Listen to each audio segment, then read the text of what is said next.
Doctor Vishnuvardhan ಅವರು ತಮ್ಮ ಜೀವನದಲ್ಲಿ ಎದುರಿಸಿದ ಕಷ್ಟಗಳು. ಕಷ್ಟ 1. ಒಮ್ಮೆ ವಿಷ್ಣುವರ್ಧನ್ ಅವರು ಕಪಾಲಿ ಥಿಯೇಟರ್ನ ಬಳಿ ಹೋಗುತ್ತಿದ್ದಾಗ ಕೆಲವು ಪುಂಡ ಅಭಿಮಾನಿಗಳು ಅವರ ಕಾರನ್ನು ಅಡ್ಡಗಟ್ಟಿ ಅವರನ್ನು ಕಾರಿನಿಂದ ಕೆಳಗೆ ಇಳಿಸಿ ಅವರ ಕೆನ್ನೆಗೆ ಥಳಿಸುವ ಘಟನೆ ನಡೆಯಿತು.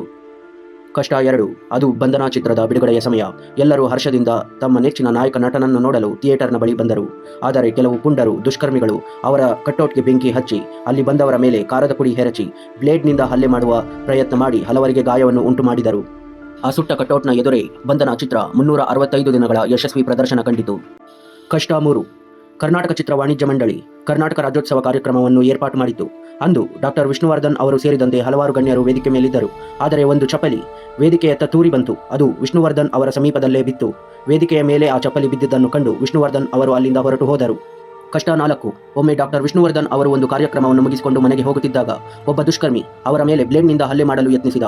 ಆಗ ವಿಷ್ಣುವರ್ಧನ್ ಅವರು ಅದನ್ನು ತಡೆಗಟ್ಟಿ ಅವರು ಒಂದು ಹೊಡೆತವನ್ನು ಆ ವ್ಯಕ್ತಿಗೆ ಹೊಡೆದರು. ಇದಕ್ಕೆ ಸಾಕ್ಷಿಯಾಗಿ ವಿನೋದ್ ರಾಜ್ಕುಮಾರ್ ಮತ್ತು ಲೀಲಾವತಿ ಅವರು ಸಹ ಅಲ್ಲೇ ಇದ್ದರು. ಕಷ್ಟ 5.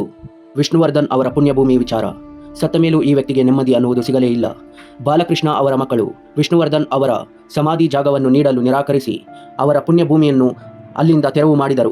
ಇದು ಅಪಾರ ನೋವನ್ನು ಅವರ ಅಭಿಮಾನಿಗಳಿಗೆ ತಂದೊಡ್ಡಿದ್ದು ಇದನ್ನು ಯಾರೂ ಕ್ಷಮಿಸಲು ಸಾಧ್ಯವಿಲ್ಲ. ಇಷ್ಟೆಲ್ಲ ಕಷ್ಟಗಳನ್ನು ಎದುರಿಸಿ ಎಲ್ಲಿಯೂ ತಾಳ್ಮೆಯನ್ನು ಕಳೆದುಕೊಳ್ಳದೆ ಅಭಿನಯ ಭಾರ್ಗವನಾಗಿ ಸಾಹಸ ಸಿಂಹನಾಗಿ ಕರ್ನಾಟಕದ ಕಳುಷನಾಗಿ ಯಾರಿಗೂ ಅಪಮಾನ ಮಾಡದೆ ಎಲ್ಲಿಯೂ ಅಂಜದೆ ಎದುರಿಸಿ ನಿಂತು ಭಾರತ ಚಿತ್ರರಂಗದ ಫೀನಿಕ್ಸ್ನಂತೆ ಎದ್ದು ಬಂದಿದ್ದಕ್ಕೆ ಅವರ ಅಭಿಮಾನಿಗಳು ಅವರನ್ನು ಹೃದಯವಂತ ಕರುಣಾಮಯಿ ಎಂದು ಪೂಜಿಸುತ್ತಾರೆ. ಈ ವಿಚಾರದ ಬಗ್ಗೆ ನಿಮ್ಮ ಅಭಿಪ್ರಾಯವನ್ನು ಕಮೆಂಟ್ ಮಾಡಿ.